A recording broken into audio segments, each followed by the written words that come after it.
서울 한복판, 빗줄기가 거리를 쓸고 지나갔다. 조용히 열리던 지하 도박장의 철문이 쾅 하고 닫히는 순간 강진우의 심장은 목구멍까지 차올랐다. 그는 그저 친구 따라 우연히 들어왔을 뿐이었다. 그러나 안쪽에서 본 것은 단순한 카드놀이가 아니었다. 철제 상자 속에서 오가는 현금 다발, 조직 폭력배들의 피 묻은 구두, 그리고 바닥에 널브러진 남자 하나. 숨을 쉬고 있는지조차 알 수 없었다. 야, 너, 뭘 본 거야? 검은 양복의 사내가 다가왔다. 주먹이 날아왔다. 진우는 비틀거리며 바닥에 쓰러졌다. 머리가 돌처럼 울렸다. 쓸데없이 눈 붙이지 말랬지. 이 새끼 경찰에라도 불면 골치야. 처리해. 마지막으로 보인 건 천장 네온 사인의 깜빡임이었다. 의식은 그 자리에서 끊겼다. 환자분 상태는 위중합니다. 뇌출혈이 심각해서. 의사의 말이 병원 복도를 울렸다. 가족들의 울음소리가 겹쳤다. 그 순간 누군가의 군화가 복도 끝을 울리며 다가왔다. 강은서, 대한민국 특수전사령부 707특임단 대위. 남들은 여군 장교라 불렀지만 부대 안에서는 달랐다. 인간병기. 그 별명은 우스갯소리가 아니었다. 그녀는 총검술, CQC 근접전, 침투 저격 훈련까지 모두 상위 1%로 통과한 살아있는 무기였다. 그녀는 동생의 피 묻은 얼굴을 본 순간 숨을 깊게 삼켰다. 누가 했습니까? 아버지는 말을 잇지 못했다. 경찰은 모호한 대답만 내놓았다. 조사 중입니다. 하지만 큰 조직이 연루된 것 같아. 은서는 눈을 감았다. 707특임단의 규율이 머릿속에서 울렸다. 군인은 국가를 위해 싸운다. 그러나 그 순간 그녀의 귓속에 울린 건 오직 하나였다. 누군가 내 동생을 건드렸다. 건드려선 안 될 걸 건드린 것이다. 조폭 조직 천룡회. 서울 강북 일대를 장악한 이 집단은 경찰과 정치인과까지 연결된 거대한 덩치였다. 보스, 장학수는 늘 외쳤다. 우릴 건드릴 놈은 없다. 그러나 은서는 이미 그들의 이름을 모두 조사했다. 707부대에서 배운 정보 수집술은 국가 기밀을 위한 것이었지만 지금은 개인 복수의 칼날이 되었다. 은서는 며칠 만에 조직 간부들의 동선을 손바닥처럼 꿰뚫었다. 첫 번째 표적은 하위 조직 두목, 개코라 불리는 남자였다. 그는 밤마다 클럽 VIP룸을 전세 내고 술과 여자에 빠졌다. 아무도 감히 그를 건드리지 않았다. 그러나 그날 낯선 여인이 나타났다. 누구야 너? 택시에서 내렸을 뿐인데요. 은서는 미소를 지으며 방 안으로 들어섰다. 순간 그녀의 손이 움직였다. 탁 술잔이 떨어지기도 전에 개코의 부하들은 목덜미를 잡고 바닥에 처박혔다. 눈치채기도 전에 팔꿈치가 턱을 쳤고 발목이 꺾였다. 근접전 CQC 기술. 군에서는 생존을 위해 쓰지만 지금은 응징의 도구였다. 넌 뭐야? 개코가 뒷걸음질 쳤다. 은서는 목덜미를 잡아 벽에 꽂았다. 눈빛은 냉정했다. 내 이름은 중요하지 않아. 내가 내 동생을 건드린 순간 넌 이미 죽은 거야. 그날 밤 개코의 비명은 클럽 지하에서 오래 울렸다. 경찰이 도착했을 때는 이미 늦었다. VIP룸은 난장판이었고 개코는 의자에 묶인 채 얼굴이 피투성이었다. 다만 사라는 있었다. 입안에는 단 하나의 메모가 들어있었다. 두 번째 표적은 도박장 관리 책임자였다. 한국 컨테이너 야적장에서 거래가 있을 거라는 첩보를 입수한 은서는 밤새 매복했다. 새벽 2시 컨테이너 문이 열리고 남자들이 들어왔다. 현금 다발과 권총이 오갔다. 그 순간 위에서 그림자가 떨어졌다. 뭐야? 총성이 울리기도 전에 손목이 꺾였다. 총은 바닥에 떨어지고 발이 목을 눌렀다. 은서는 냉정하게 그들의 무릎과 팔꿈치를 부러뜨렸다. 살인은 하지 않았다. 그러나 고통은 잔혹하게 남겼다. 그리고 관리 책임자의 귀에 속삭였다. 내 동생의 이름을 말해봐. 그날 누가 명령했지? 난 몰라. 보스가 시킨 거야. 그럼 내 역할은 끝났다. 은서는 그를 묶어 경찰서 앞에 던졌다. 몸에는 붉은 페인트로 크게 글자가 적혀 있었다. 조직 내부는 혼란에 빠졌다. 대체 누가 우리를 공격하는 거야? 경찰? 다른 조직? 아니면 보스 장학수는 회의실에서 탁자를 내리쳤다. 여자라고? 말도 안 돼. 우리 사람 10명이 동시에 당했다고? 그의 옆에서 참모가 입술을 떨며 말했다. 군대 냄새가 납니다. 움직임이 너무 정밀합니다. 마치 훈련된 특수부대처럼. 순간 장학수의 눈빛이 흔들렸다. 그러나 그는 고개를 저었다. 설마 그런 여자가 우리 따위에 관심 있을 리가. 하지만 관심은 있었다. 그리고 그 관심은 이미 복수의 시계 태엽을 감고 있었다. 새벽비가 거친 서울은 유리처럼 차가웠다. 강은서는 훈련 때 쓰던 회색 후드를 뒤집어 쓰고 고개를 숙였다. 머릿속은 전투 전 마지막 체크리스트로 가득했다. 접근 무력화 퇴로 익명성. 모든 교전은 4칸으로 정리되었다. 감정은 어느 칸에도 들어가지 않았다. 철룡회는 흔들리고 있었다. 첫 번째, 두 번째가 그들의 골목을 돌아다니는 단어가 되었고 눈빛은 서로를 의심하기 시작했다. 누군가가 소리 없이 들어와 소리 없이 모든 것을 부숴놓고 나간다는 공포. 은서는 그 공포를 계산했다. 공포는 적의 결속을 느슨하게 하고 느슨함은 틈이 된다. 그날 밤 세 번째 표적은 청담 로지스틱스의 창고장이었다. 조직의 돈줄이 모이는 곳, 금고 열쇠를 실제로 쥐고 있는 건 깃털 달린 보스가 아니라 늘 손에 때 묻힌 창고장이었다. 그가 없으면 현금은 움직이지 않았고 현금이 움직이지 않으면 조폭은 소리만 큰 빈 껍데기다. 은서는 지하주차장에서 그의 차량을 기다렸다. 후방 센서 2개 불량, 조수석 하단에 비상용 칼, 운전석 문짝 안쪽에 소형 스프레이. 사전 정찰에서 확인한 정보들이 머릿속에서 순서대로 켜졌다. 차 문이 열리자 은서는 고양이처럼 몸을 낮추었다. 문이 닫히기 직전 신발 하나가 틈을 막았다. 뭐야? 쪽. 고막이 지직거릴 만큼 가까운 거리에서 은서의 손바닥이 그의 입을 막았다.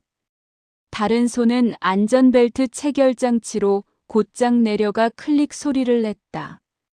그의 상체가 잠깐 앞으로 쏠릴 때 은서는 어깨를 비틀어 팔꿈치를 그의 목바로 아래 쇄골홈에 얹었다. 혈류가 막히며 그의 눈이 뒤집혔다. 깨어있어. 은서가 낮게 말했다. 우린 대화가 필요해. 누군데 내가 뭔데. 너희가 건드린 사람의 누나. 그의 눈이 커졌다. 은서는 손을 풀지 않았다. 대신 그가 보지 못하도록 손목에 작은 케이블 타이를 감았다. 그리고 뒷좌석으로 던지듯 밀었다. 차는 지하주차장을 빠져나가 강변도로로 올라섰다. 비에 씻긴 가로등이 차창에 일렬로 박혔다. 아무도 그들을 보지 않았다. 창고장은 덜덜 떨며 말했다. 뭘 원해? 그날 도박장.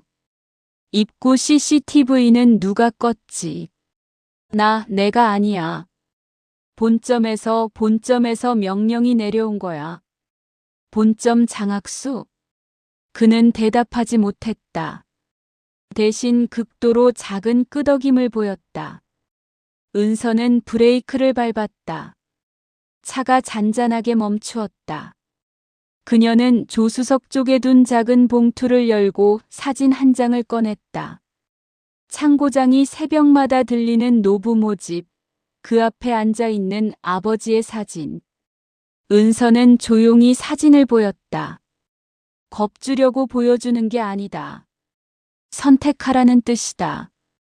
내가 침묵하면 보스는 너부터 없앨 거다. 내가 말하면 넌 살아남을 기회를 얻는다. 그의 어깨가 무너졌다. 하청업체 명단이 있어. 그날 사람들 불러온 연락처도. 모든 거래는 청담 로지스틱스에서 거쳐가. 내 노트북에 있어. 좋아. 은서는 깔끔하게 대답했다. 지금부터 넌 피해자다. 조직에 납치되어 협박당했고 내가 구해줬다. 이해했지? 그가 멍하니 끄덕일 때 은서는 문을 열었다. 그리고 내가 살고 싶다면 한 번만 더 끄덕여. 그는 필사적으로 고개를 내리쳤다. 은서는 케이블 타이를 풀어주고 차문을 닫았다. 뒤에 남긴 건 작은 액정 카메라 하나. 기록은 언젠가 언어가 되어 법정으로 간다. 오늘은 단지 생존의 보험이었다. 세 번째 소식이 퍼지자 철룡회는 미친 듯이 경비를 올렸다. 클럽 입구에는 금속 탐지기, 본점 복도에는 CCTV가 새로 달렸고 장학수는 헬멧을 쓴 경호원들 사이에서 담배를 깠다. 그는 연기를 뿜으며 말했다. 특수부대, 웃기지 마. 우릴 감히 시험해. 참모가 조용히 입술을 달싹였다. 보스, 이번엔 우릴 시험하는 게 아니라 정확히 처리하러 온 겁니다. 여자가. 장학수는 코웃음을 쳤다. 여자 하나 때문에 밤잠 설치는 내가 바보지. 그는 바보가 맞았다.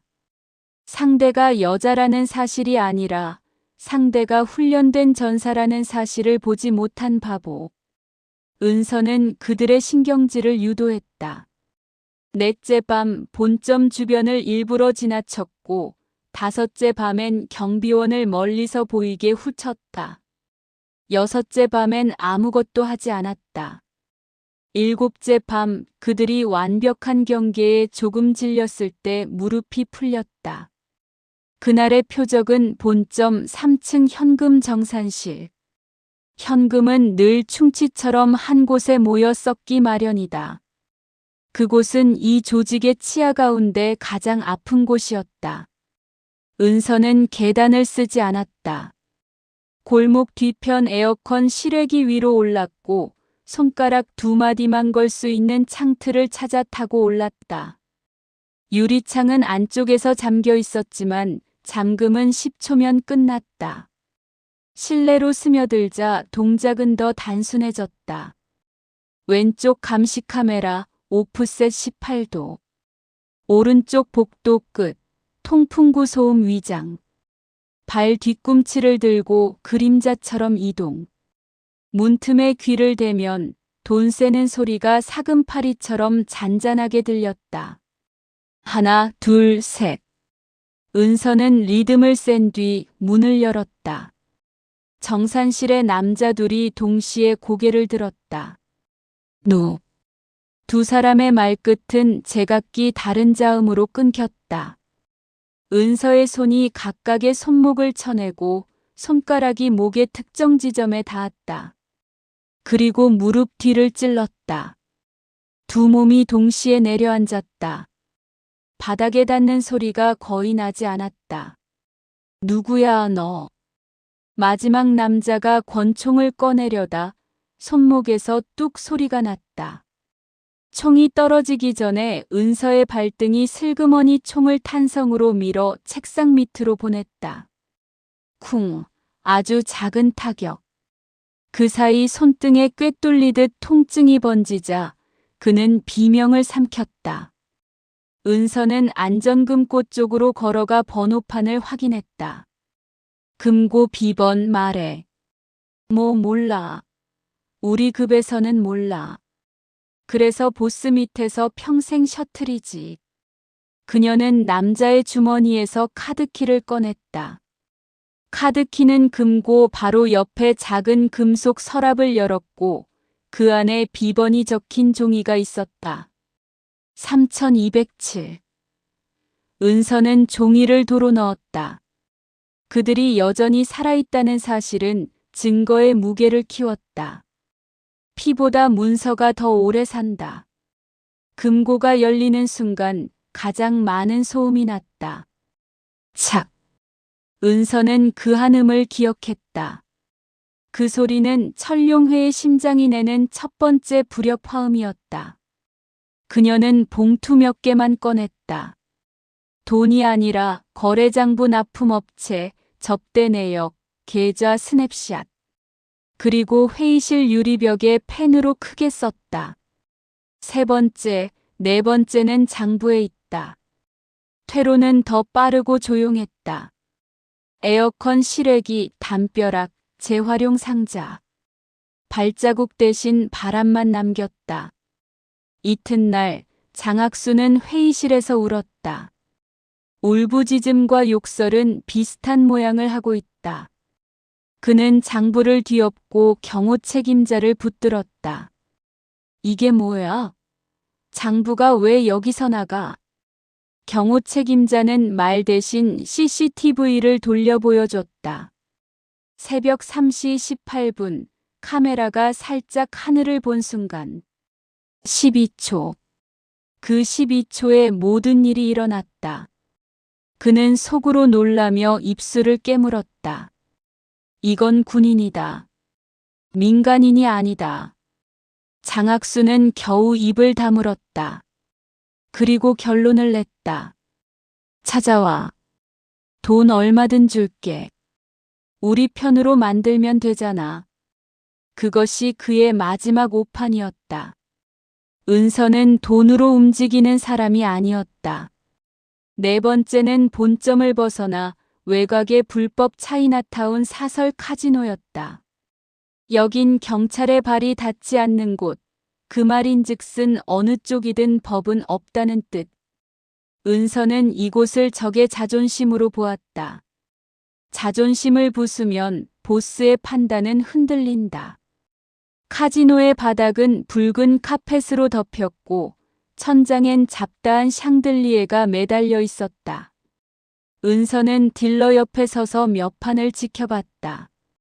딜러의 손동작, 경호원 위치, 백룸의 문 개폐주기 모든 게 수학처럼 정리되었다. 타이밍이 왔을 때 그녀는 단 한 번만 움직였다. 저기요. 딜러가 고개를 들자 은서는 카드 한 장을 그의 손에 쥐어줬다.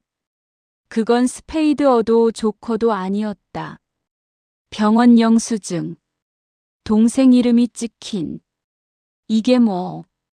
불빛이 한 번 깜빡이고 경호원의 무전기가 치하고 울렸다. 같은 순간 은서는 백룸으로 미끄러져 들어갔다. 금속문을 지키던 남자가 반응하기 전에 그녀는 문 가장자리에 힌지를 찍었다. 금속이 비명을 내며 살짝 벌어졌다. 발끝 하나 들어가는 틈. 그 틈이 사람 하나가 사라질 만큼 넓어지는데 1.8초가 걸렸다. 안쪽엔 관리 책임자와 협력 브로커가 있었다. 그들은 총을 잡는데 익숙하지 않았다. 은서는 책상 위 서류를 싹 훑어 가방에 넣고 협력 브로커의 휴대전화로 장학수에게 전화를 걸었다. 누구? 난 너희가 만든 적이다. 수화기 너머로 담배 타는 소리가 들렸다. 얼굴은 보자. 그 담대함 사내답니래. 사내든 여인이든 상관없어. 넌 내 동생의 숨을 건드렸고 그 대가를 내가 정한다. 얼마면 되지? 은서는 웃지 않았다. 돈으로 살 수 없는 게 있다. 명예, 그리고 끝. 뚝 통화가 끊기고 백룸의 불이 한 번 더 꺼졌다 켜졌다. 경호원들이 몰려들었을 때 이미 문은 안에서 다시 잠겨 있었다. 그들이 용접기를 들이밀 때까지 은서는 건물 밖 지붕을 달리고 있었다. 천룡회의 도시지도가 일주일 만에 구멍으로 변했다. 하루는 돈줄, 하루는 인력줄, 하루는 장부. 장학수는 손을 뻗을 때마다 허공을 잡았다. 그가 드디어 뭔가를 깨달았을 때 은서는 마지막 준비를 마쳤다. 보스와의 정면 교전.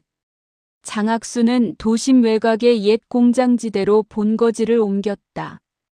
넓은 내부, 높은 천장, 컨테이너를 쌓아 만든 임시벽. 그의 사람들은 자동 소총을 들고 순찰을 돌았다. 완벽한 성벽 같았지만 성벽은 언제나 문 하나 때문에 무너진다. 은서가 고른 문은 배수구였다. 미리 살펴둔 지하 배수로를 기어가 공장 바닥의 철망 그릴 아래로 올라왔다. 철망은 오래되어 볼트가 녹슬어 있었다. 렌치를 끼워 2번만 왼쪽으로 돌리자 금속이 애처롭게 울었다. 그 순간 위에서 발자국 소리가 지나갔다. 2명, 보폭 길이로 보아 180cm 근처. 한 명은 약간 절뚝거린다. 은서는 호흡을 5번 끊어했다. 첫 호흡 몸에 긴장을 버린다. 둘 목표의 위치를 그림으로 그린다. 셋 퇴로를 상상한다. 내 실패했을 때의 플랜 B. 5 이유를 떠올린다. 진우. 철망이 조용히 위로 들렸다. 은서가 올라선 곳은 컨테이너 뒤편의 그늘이었다. 경호원 둘이 등을 보이고 담배를 나눠 피웠다. 그녀는 발소리 없이 뒤로 붙었다. 오른손이 첫 번째의 입을 막고 왼팔이 목을 감았다.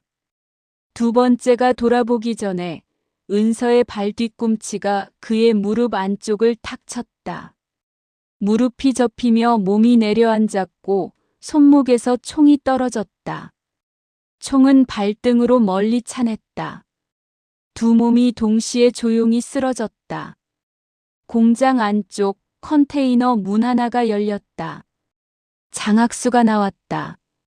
헬멧을 쓰지도 않았다. 그의 얼굴엔 피곤한 승리감 같은 것이 묻어 있었다. 드디어 왔군. 그가 미소 지었다. 이번엔 도망 못 가. 은서는 도망갈 생각이 없었다. 도망은 내 특기잖아. 사고 현장, CCTV 장부. 넌 늘 뒤에서 빠르게 사라졌지. 그는 어깨를 으쓱했다. 손가락을 튕기자 바닥에 센서 등이 켜졌다. 사방에서 경호원들이 나타났다. 12. 자동 소총이 하얀 이빨처럼 번들거렸다. 넌 혼자야. 난 12이야. 장학수가 말했다. 그리고 법은 내 편이야. 법은 기록의 편이지 내 편이 아니야. 은서는 손목의 시계를 한 번 봤다. 300. 그 순간 공장 바닥 이곳저곳에 놓아둔 휴대용 플래시가 일제히 켜졌다. 눈부심과 그림자 전술의 가장 원시적이지만 정확한 요소. 경호원들의 조준선이 흔들렸다. 그 틈에 은서가 몸을 날렸다. 첫 번째 팔꿈치가 턱. 2번째 손날이 손목. 세 번째 무릎이 명치. 네 번째 소총놀이새를 잡아 뒤틀어 보내. 다섯 번째 토치라이트로 각막에 반사. 여섯 번째 어깨를 붙들어 벽에 꽂기. 총성이 섞였으나 타깃은 빗나갔다. 은서는 항상 가까이 붙었고 가까이는 총에게 부끄러운 거리였다. 금속과 숨 신음과 신발 고무의 마찰음만 공장을 채웠다. 12 중 6이 무너졌을 때 나머지는 뒤로 물러섰다. 장학수의 얼굴에서 담배가 떨어졌다. 발포해. 쏴. 그 순간 공장 천장 쪽에서 똑똑똑 소리가 내려왔다. 수초 전 은서가 컨테이너 사이에 설치해둔 연막캔이 타이머를 끝냈다. 연기가 퍼지며 시야가 흐려졌고 경호원들의 욕설이 밀려왔다. 은서는 그 연기 속에서도 라인을 보았다. 소리의 간격, 발의 방향, 기침의 고도. 그 라인 위로 그녀의 몸이 미끄러졌다. 12이 모두 쓰러졌을 때 공장 안에는 두 사람만 서 있었다. 장학수와 은서. 그는 호흡을 몰아쉬며 뒤걸음쳤다. 이게 정의냐? 내가 하는 짓이? 정해. 난 정의를 말한 적 없어. 은서의 목소리는 낮고 차분했다. 이건 책임이야. 내가 빚은 내가 갚아. 장학수는 허리춤에서 권총을 뽑았다. 그의 손은 떨렸다. 은서는 움직이지 않았다. 총구가 그녀의 가슴을 향할 때까지 그대로 서 있었다. 그가 방아쇠에 힘을 싣는 순간 은서는 한 발 앞을 내디뎠다. 그리고 빈손으로 총구를 비튼 뒤 그의 손목을 잡아 어깨 위로 넘겼다. 바닥에 쾅 하고 떨어지는 소리. 권총은 멀리 튕겨나갔다. 그녀는 그를 내려다보며 마지막으로 말했다. 내 동생의 숨을 꺼뜨리려 한 순간 내 운명은 이미 끝났어. 장학수의 눈빛에 비로소 공포가 자리 잡았다. 그는 벽을 더듬으며 일어나려 했지만 은서는 고개를 저었다. 그리고 가방에서 작은 검은 박스를 꺼내 그의 앞에 내려놓았다. 녹음기. 그 박스 안에는 장부, 통화기록, 창고장의 진술, 백룸 영상이 함께 들어있었다. 이미 오프사이트로 백업된 뒤였다. 이건 경찰서에 간다. 내가 여기서 살아나가든 이 안에서 울부짖든 상관없어. 결말은 같아. 그녀는 뒤돌아섰다. 바닥에 쓰러진 경호원 하나가 마지막 힘으로 발을 걸었다. 은서는 넘어진 몸으로 굴러 일어나 그의 손목을 눌러 고정했다. 손등으로 짧게, 정확히 통증은 오래 남지 않게. 살아. 그녀는 속삭였다. 증언해. 문을 향해 걸어갈 때 밖에서 사이렌 소리가 밀려왔다. 익명의 제보, 지정된 좌표, 첨부된 파일들. 모든 것이 기록의 언어로 준비되어 있었다. 문턱 앞에서 은서는 딱 한 번 뒤돌아보았다. 장학수는 바닥에 앉아 턱을 감싸쥐었다. 그의 입에서 새는 소리는 비명도, 욕설도 아니었다. 패배를 처음 발음하는 어리둥절함. 은서는 묻지 않았다. 복수는 질문이 아니라 마침표였다. 병원 응급실. 강진우는 여전히 깊은 잠에 빠져 있었다. 기계의 신호음이 평온하게 빛을 찍었다. 은서는 유리창 바깥에서 조용히 동생을 보았다. 그녀의 손이 유리창에 닿았다가 떨어졌다. 팔에는 여전히 땀과 흙이 말라붙어 있었다.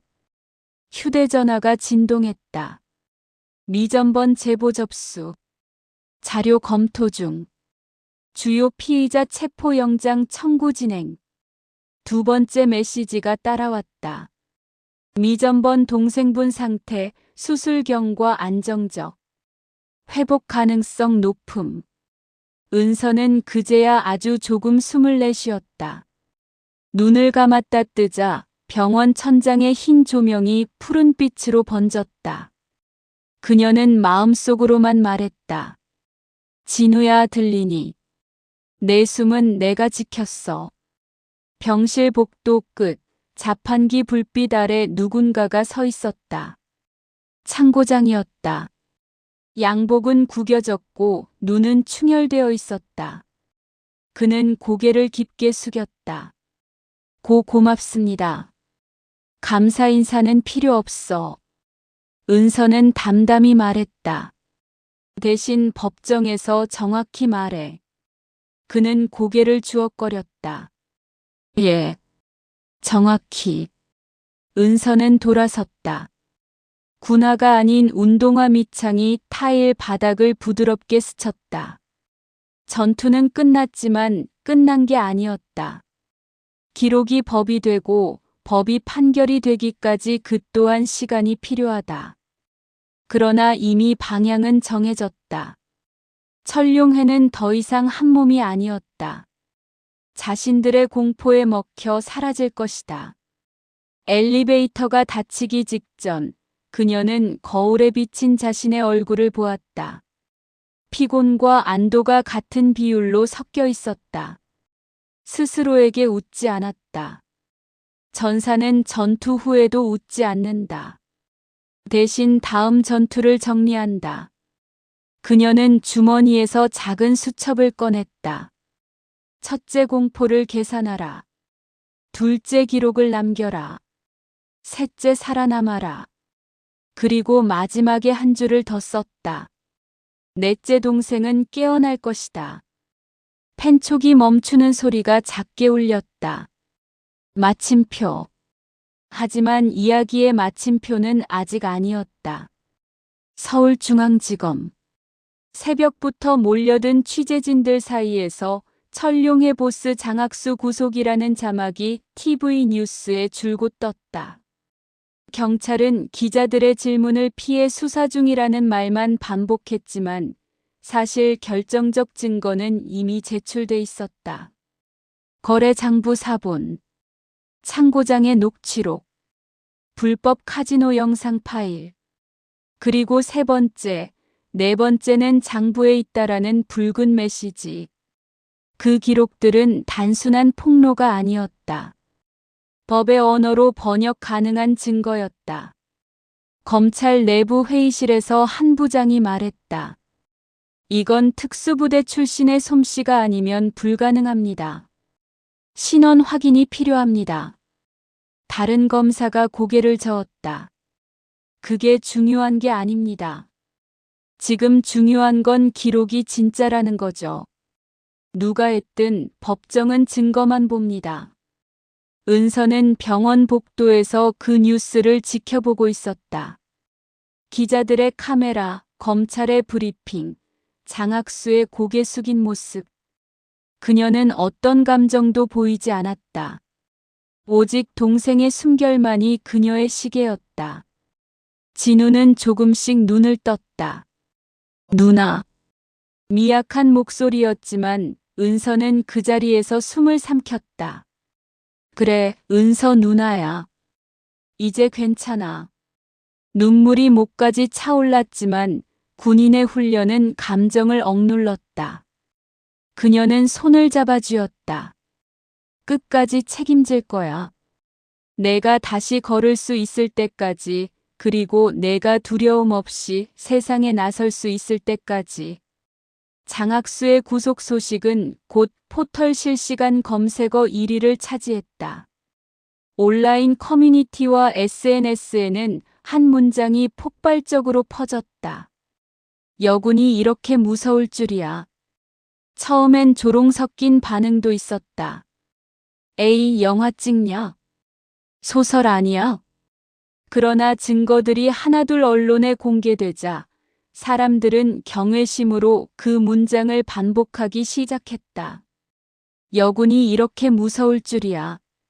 정의는 힘으로도 기록으로도 세워진다. 707 특전사가 괜히 특전사가 아니다. 가족을 지키려는 마음이 결국 조폭을 무너뜨렸다. 댓글창은 끝없는 합창 같았다. 끝까지 책임져.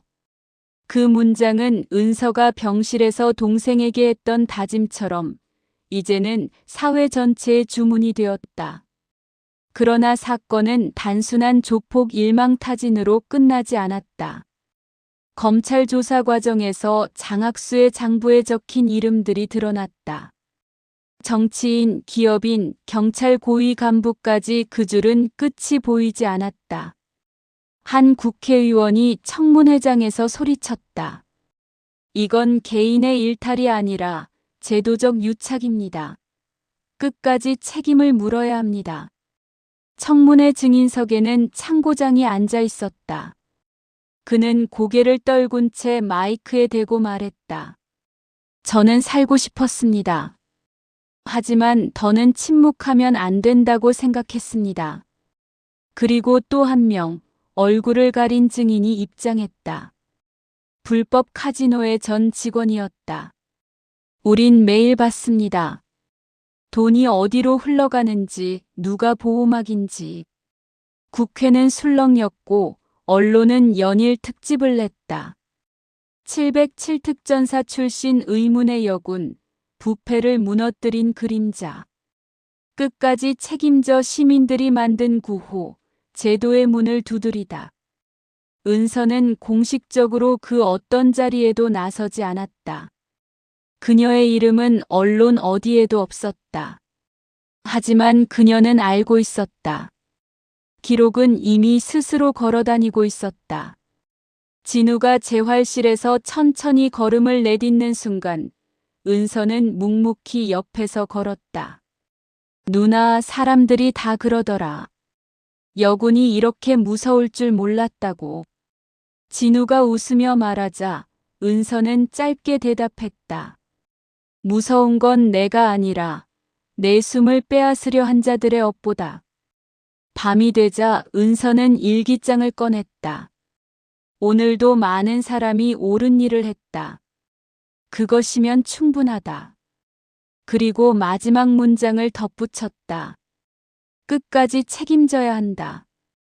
그녀는 펜을 놓고 불을 껐다. 창밖의 깃발이 바람 없이도 흔들렸다. 마치 누군가의 심장박동처럼. 몇 달 뒤 천룡회는 완전히 해체되었다. 관련 정치인과 경찰 간부들이 줄줄이 법정에 섰다. 재판장은 단호히 말했다. 권력은 법을 뛰어넘을 수 없다. 증거가 그 증인이다. 은서는 다시 부대 훈련장으로 돌아갔다.